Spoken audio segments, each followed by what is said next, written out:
મોટા સુધી તૂટી, ભાભરમાં આપણે છણવાની તૂટી, સાંતલપુરમાંથી પાઇપલાઇન પસાર નથી થતી તો સાંતલપુર સિટીની બીજા નંબરની 122 રૂપિયા જંત્રી એ લોકો તૂટી.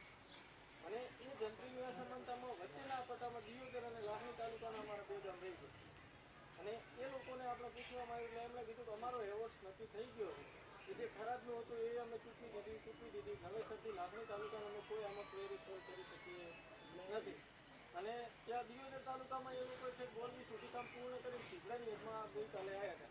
હવે એ લોકોએ કીધું કે અમે જે 34 રૂપિયા જે ટીગડાની છે એ જ આપવાના. દિયોદર તાલુકાને લાખણી તાલુકા માટે કોઈ પ્રાથમિકતા અમારી પાસે નથી. વાસ્તવમાં એમની એસઓપીમાં જે ભરત અગ્રવાલ એમના જોડે મારી ચર્ચા થઈ હતી, એમણે કીધું હતું કે 2 તાલુકા પેરેલલ આવતા હોય ને એક ખેડૂતને 24,000 મળતા હોય, બીજા ખેડૂતને ધારો કે 8,000 જ મળતા હોય, એને 24,000 પેરેલલમાં એ લોકો કમ્બાઈન દે એમનું કાંઈ વિશેષ અધિકારના તौर ઉપર કરી શકતા હોય. એટલે એ લોકોને એ પ્રમાણે સોલ્યુશન લાવવા માટે તૈયાર નથી.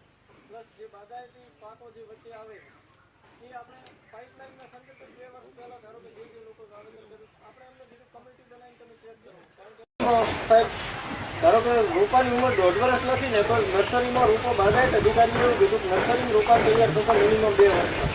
રોપો ક્યારે રોપેલો છે એનાથી અમારે કોઈ લેવા દેવા નથી. અમારે વૃક્ષની મહત્તમ ઉંમર નક્કી કરવાની આવે તો વૃક્ષની ઉંમર નક્કી કરવા એ નથી તો કોઈ બાગાયતી અધિકારી રાખતા જોડે એમના નિવૃત્ત તલાટીઓ જે છે એ ખાલી પંચનામું કરે છે.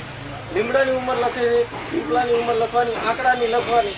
ખાલી બાગાયતી પાકમાં આ દાડમ છે ધારો કે આવતું હોય તો એવું કહે છે કે અમને અમારા ડીએમએ ના પાડીએ છે એની ઉંમર તમારે કોઈ લખવાની નહીં. એટલે એ અમારા 2 ખાસ મુદ્દાઓ છે, જંત્રીનો અને આ બાગાયતી પાકોની વૃક્ષની ઉંમર. એમના બાગાયત અધિકારીને આપણા સરકારના જે નિયુક્ત કરેલા અધિકારીઓ એમના જોડે અમારી નક્કી કરી દીધી.